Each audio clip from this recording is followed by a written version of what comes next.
नमस्कार, स्वागत है आपका आपके अपने यूट्यूब चैनल लक्ष्य खगोल अचीवर में। मैं हूं सुधांशु तिवारी और आज मैं आपके सामने एक बहुत ही इंपॉर्टेंट सेशन लेके आया हूं, जिसमें आज मैं आपके सामने बात करूंगा डीएलएड 2020 की जो परीक्षा हुई थी उसमें विज्ञान विषय का प्रश्न पत्र किस प्रकार से आया था फर्स्ट सेमेस्टर का, उसकी बात करेंगे और हम पूरे प्रश्न पत्र का एक बेहतरीन हल निकालने की कोशिश करेंगे, जिससे कि आपकी तैयारी निश्चित रूप से और बेहतर हो पाएगी। और अगर आगामी सत्र में आप पेपर देने जा रहे हैं तो आपके लिए सेशन बहुत इंपॉर्टेंट है। आप लोग जो है वीडियो को बिना स्किप किए पूरा देखिएगा। तो चलिए शुरू करते हैं बिना समय गवाए। उससे पहले जो लोग चैनल पर नए हैं चैनल को सब्सक्राइब कर लेंगे और बेल आइकन को प्रेस कर लेंगे, जिससे कि इस प्रकार की वीडियो जब भी चैनल पर अपलोड हो तो आपके पास नोटिफिकेशन जाए और आप वीडियो को देख सकें। चलिए शुरू करते हैं। और इस चैनल पर विभिन्न विषयों की बहुत सारे प्रीवियस ईयर के क्वेश्चन पेपर अपलोड है, तो आप उसको भी जाके देख सकते हैं। देखिए, प्रश्न पत्र जो होता है 1 घंटे का होता है, 25 नंबर का होता है। देखिए, सभी प्रश्न अनिवार्य हैं। प्रत्येक प्रश्न के निर्धारित अंक प्रश्न के सम्मुख दिए गए हैं। इस प्रश्न पत्र में 3 प्रकार के बहुविकल्पीय, अति लघुत्तरीय एवं लघुत्तरीय प्रश्न हैं। बहुविकल्पीय प्रश्नों के सही विकल्प छांटकर अपनी उत्तर पुस्तिका में लिखने होते हैं। अति लघुत्तरीय प्रश्नों का उत्तर लगभग 30 शब्दों में लिखना होता है, जबकि लघुत्तरीय प्रश्नों का उत्तर लगभग 50 शब्दों में लिखना होता है। तो चलिए शुरू करते हैं। पहला है वस्तुनिष्ठ यानी बहुविकल्पीय प्रश्न होते हैं। इसका है घर्षण बल निर्भर करता है। आपके ऑप्शन है सतह की प्रकृति पर, क्षेत्रफल पर, आयतन पर या उपयुक्त सभी पर। तो ध्यान दीजिएगा, घर्षण बल हमेशा जो है सतह की प्रकृति पर निर्भर करता है। ठीक है, जैसी प्रकृति रहेगी घर्षण बल उसी हिसाब से कम ज़्यादा लगेगा। तो इस आपके मन में डाउट होगा उपयुक्त सभी पर भी हो सकता है, लेकिन नहीं, अगर सतह की प्रकृति उसमें ऑप्शन दिया गया है तो हम इसी के साथ जाएंगे। पहला ऑप्शन सही रहेगा, सतह की प्रकृति पर निर्भर करता है। अगले क्वेश्चन पर मूव करते हैं। अगला क्वेश्चन आपका था एसआई पद्धति में बल का मात्रक।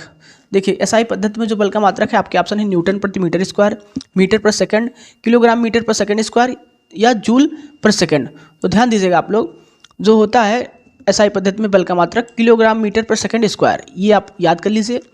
कुछ एसआई पद्धति में उसके मात्रक पूछे जाते हैं, तो आप लोग एक बार ध्यान दे लेंगे तो आपके लिए निश्चित रूप से आसानी हो जाएगी, बार बार याद नहीं करना पड़ेगा।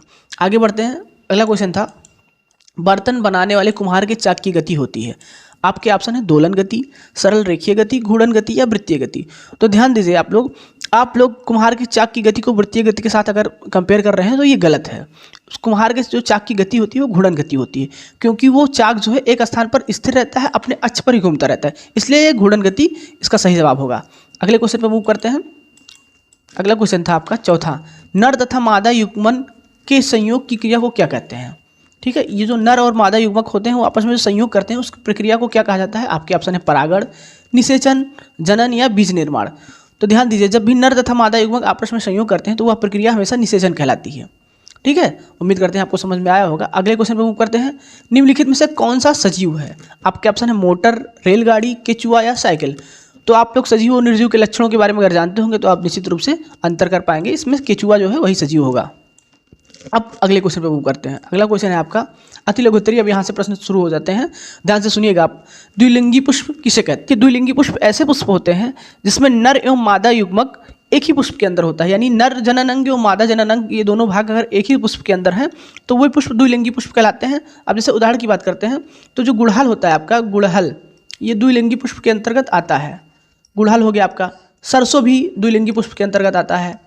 ये दोनों आप याद रखिएगा, ये द्विलिंगी यानी ऐसे पुष्प जिसमें नर एवं मादा जनन अंग दोनों एक ही पुष्प के अंदर पाए जाते हैं वो द्विलिंगी कहलाते हैं, जैसे आपका गुड़हल और सरसों। अगले क्वेश्चन में करते हैं। अगला क्वेश्चन है वर्धी जनन या कायिक प्रवर्धन किसे कहते हैं। आप लोग कायिक प्रवर्धन के नाम से जानते होंगे। तो वर्धी प्रजनन जो होता है, जब पौधों में जनन अंगों के अतिरिक्त जनन जो है पौधे के वायवीय भाग जैसे जड़, तना तथा पत्ती के द्वारा उनके अंदर जनन होता है, तो वो जो है कायिक प्रवर्धन कहलाते हैं या वर्धी जनन कहलाते हैं। यानी जब भी पौधों के अंदर जनन की प्रक्रिया उनके जनन अंगों के अतिरिक्त किसी अन्य वायवीय भाग जैसे आपका जड़ हुआ, तना हुआ या पत्ती हो उसके द्वारा जनन होता है, तो ये जनन प्रक्रिया कायिक प्रवर्धन कहलाती है। अब जो है उदाहरण देना है आपको, तो जो गन्ना आपने देखा होगा, गन्ना इसमें भी तने के द्वारा जनन होता है। गुलाब हो गया आपका, ठीक है, आलू हो गया, ये सब जो है कायिक प्रवर्धन के उदाहरण हैं। गन्ना, गुलाब, आलू। गन्ना और गुलाब दोनों तने से होते हैं, आलू भी आपका तने से होता है, ये सब जो है कायिक प्रवर्धन के उदाहरण हैं। तो यानी जब पौधे के जनन अंग के अतिरिक्त किसी अन्य वायवीय भाग के द्वारा जनन होता है जैसे जड़, तना तथा पत्ती, तो वो जनन प्रक्रिया कायिक प्रवर्धन कहलाती है। अगले क्वेश्चन पर मूव करते हैं। दोलन गति किसे कहते हैं।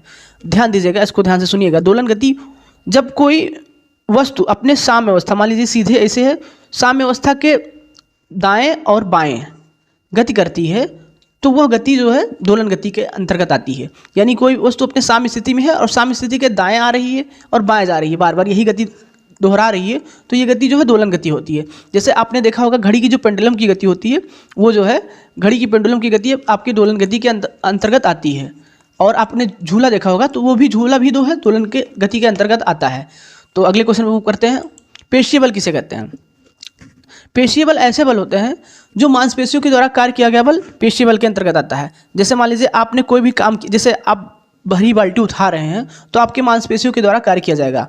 तो मांसपेशियों के द्वारा जो कार्य किया जाता है, मांसपेशियों के द्वारा लगने वाले बल को पेशीय बल कहते हैं। जैसे आपने भारी बाल्टी का पानी उठाया तो आप मांसपेशियों के द्वारा कार्य कर रहे हैं, तो वही पेशीय बल होता है। जैसे आपने बैलगाड़ी या घोड़ा गाड़ी इक्का देखा होगा, ये सब पेशीय बल के उदाहरण हैं। अब अगले क्वेश्चन में मूव करते हैं। पदार्थों की तीनों भौतिक अवस्थाओं का उल्लेख कीजिए, प्रत्येक का एक एक उदाहरण दीजिए। तो ध्यान दीजिए, पदार्थों की जो है तीन अवस्थाएं होती हैं। एक होता है ठोस, दूसरा होता है द्रव और तीसरा होता है गैस। ठीक है, उदाहरण की बात करते हैं। हम उदाहरण की बात करें तो हम ठोस को में पानी की उदाहरण लेते हैं। ठोस अगर है तो बर्फ होगा, ये आपका जल होगा, और इसी का जो है गैस रूप होता है, ये होता है वाष्प। ठीक है, तो पदार्थ की तीन अवस्था होती हैं, ठोस, द्रव, गैस। अगर जल का ही उदाहरण लिया जाए तो जो है ठोस रूप में बर्फ होता है, पानी जो है जल होता है, और गैस जो है वाष्प हो जाता है। ये तीनों के उदाहरण हैं। अगले क्वेश्चन में मूव करते हैं। अनुकूलन किसे कहते हैं? देखिए, अगर कोई भी जानवर या कोई भी इंसान जिस वातावरण में रहता है उस वातावरण के साथ अपना समायोजन कर लेता है, तालमेल बिठा लेता है, वहाँ पे रहने के लिए वो अपने आप को ढाल लेता है, तो जो ये प्रक्रिया होती है यही अनुकूलन कहलाती है। यानी कि प्रत्येक जीवधारी में किसी निश्चित निवास स्थान पर रहने के लिए उपयुक्त दशाएं होती हैं। इन उपयुक्त दशाओं के अनुसार जीवधारी में अपने को ढालने की जो क्षमता होती है वही अनुकूलन कहलाती है। यानी किसी खास परिस्थिति के अनुसार स्वयं को ढाल लेना, वही होता है अनुकूलन। तो उम्मीद करते हैं आपको समझ में आया होगा। अब आगे बढ़ते हैं, अगले क्वेश्चन पर मूव करते हैं। अगला क्वेश्चन है आपका, अब यहाँ से लघु उत्तरीय चालू हो जाता है। ठीक है, तो सजीव तथा निर्जीव में अंतर हमें बताना है। तो ये अंतर आप लोग जानते होंगे। सजीव में जो है श्वसन की प्रक्रिया होती है, सजीव में जो है श्वसन होता है, जबकि निर्जीव में श्वसन नहीं होता है। शरीर में वृद्धि एवं पोषण होता है। ठीक है, शरीर में वृद्धि होती है, पोषण होता है, प्रजनन होता है, जनन होता है, ये सब जो है सजीव के लक्षण हैं। और निर्जीव में ये सब कुछ नहीं होता है। निर्जीव जो है, जो सजीव होते हैं उनके जो मृत से बने होते हैं, कभी कभी मृत से बनते हैं, और नहीं तो कोई भी निर्जीव में जो है ये सब प्रक्रिया नहीं होती है। तो सजीव तथा निर्जीव में यही मुख्य रूप से अंतर होता है। अब अगले क्वेश्चन की बात करते हैं, पर परागण एवं स्वपरागण। तो ध्यान दीजिए, पर परागण एवं स्वपरागण। तो हम पर परागण की बात अगर करते हैं, पर परागण, तो इसमें जो है जो पुष्प के परागण होते हैं वो उसी पुष्प के वर्तिकाग्र पर नहीं पहुंचते हैं, बल्कि उसी जात के किसी दूसरे पुष्प के वर्तिकाग्र पर पहुंचते हैं, तो वो प्रक्रिया आपकी पर परागण कहलाती है। और जबकि स्वपरागण जो होता है, इसमें जो है पुष्प के जो परागण होते हैं वो उसी पुष्प के वर्तिकाग्र पर पहुंचते हैं, तो वह प्रक्रिया आपकी स्वपरागण कहलाती है। स्वपरागण एवं पर परागण में यही मेन अंतर होता है कि जो पुष्प के परागण होते हैं स्वपरागण में उसी पुष्प के वर्तिकाग्र पर जाते हैं, जबकि पर परागण में उसी पुष्प के किसी मतलब उसी पौधे के किसी दूसरे पुष्प के वर्तिकाग्र पर पहुंचते हैं या किसी दूसरे जाति के पुष्प के वर्तिकाग्र पर पहुंचते हैं। तो ये आपका स्वपरागण एवं पर परागण हो गया। अब बात करते हैं जो है इसके उदाहरण की। तो जो पर परागण में जो है, अगर आप पर परागण जो है तीन प्रकार से होता है, वायु द्वारा होता है, जल द्वारा, जंतु द्वारा, क्रिया कृत्रिम परागण होता है। जबकि स्वपरागण स्वयं से हो जाता है, क्योंकि उस पुष्प के जो है वर्तिकाग्र पर पहुंच जाते हैं परागण। अगले क्वेश्चन पर मूव करते हैं। मिश्रण कितने प्रकार का होता है? तो मुख्य रूप से मिश्रण दो प्रकार के होते हैं। एक होता है समांगी मिश्रण, एक होता है विषमांगी मिश्रण। यानी मुख्य रूप से मिश्रण होते हैं दो प्रकार के, समांगी और विषमांगी मिश्रण। तो समांगी मिश्रण की अगर हम बात करें तो ऐसा मिश्रण जिसमें उसके अवयवों को अलग नहीं किया जा सकता है, वो आपका समांगी मिश्रण कहलाता है। जैसे जल एवं चीनी का मिश्रण जो होता है, पानी और चीनी का मिश्रण, ये आपका समांगी मिश्रण हो गया, क्योंकि अगर चीनी को पानी में घोल दिया जाए तो फिर उसको अलग नहीं किया जा सकता है। अगर विषमी मिश्रण की बात करते हैं हम, तो इसमें जो है अगर हम रेत में लोहे की छीलन मिला देते हैं तो उसमें घुलेगा नहीं, उसको हम अलग कर सकते हैं। रेत और लोहे का छीलन ले लें तो ये जो है विषमांगी मिश्रण का उदाहरण है। अगले क्वेश्चन में मूव करते हैं। उम्मीद करते हैं आपको जो है मिश्रण समझ में आया होगा कितने प्रकार का होता है। अगला क्वेश्चन है आपका, 20 मीटर की चाल से चलने वाली वस्तु 120 मीटर की दूरी कितने समय में तय करेगी? तो देखिए यहाँ पे जो हमें चाल दिया है, ठीक है, अगर आपको याद हो चाल बराबर दूरी बटा समय होता है, ये फार्मूला आप लोग याद रख लीजिए तो आपसे ये सवाल लग जाएगा, चाल बराबर दूरी बटा समय। तो यहाँ पे जो है हमें चाल दी है 20 और हमें कितना निकालना है, समय निकालना है। दूरी दिया है 120 मीटर और समय हमें निकालना है। ठीक है, तो अगर हम इसको यहाँ पे समय कर दें, दूरी बटे चाल यानी 120 बटे 20। ठीक है, तो 20 छक्का 120 यानी 6 सेकंड में वो इतनी दूरी तय कर लेगी। 120 मीटर की दूरी अगर 20 मीटर पर सेकंड की चाल से चल रही है तो अगले क्वेश्चन पर मूव करते हैं। न्यूटन के गति विषयक प्रथम नियम यानी जड़त्व का नियम भी उसे कहा जाता है को उदाहरण सहित हमें बताना है। तो गति विषयक प्रथम नियम था कि अगर कोई वस्तु जिस अवस्था में है वो उसी अवस्था में रहेगी। यदि गति अवस्था में है तो गति की अवस्था में रहेगी, या यदि विराम की अवस्था में है तो विरामावस्था में रहने का प्रयास करेगी जब तक कि उस पर कोई बाह्य बल न लगाया जाए। यही न्यूटन का प्रथम नियम या गति विषयक जड़त्व का नियम कहलाता है। जैसे मान लीजिए आप किसी स्थिर बस में बैठे हुए हैं, तो जब बस स्टार्ट होती है तो उसमें जितने भी बैठे यात्री रहते हैं वो सब आगे की ओर झुक जाते हैं या पीछे की ओर झुक जाते हैं, और जब बस ब्रेक लगती है तो आगे की ओर झुक जाते हैं। ये होता है कि वो जड़ की स्थिति में आ जाते हैं और ब्रेक लगने के बाद उनके जो है स्थिति में विरोध होने लगता है। तो यही होता है न्यूटन का गति विषयक प्रथम नियम। अब अगले बात करते हैं घर्षण बल क्या है।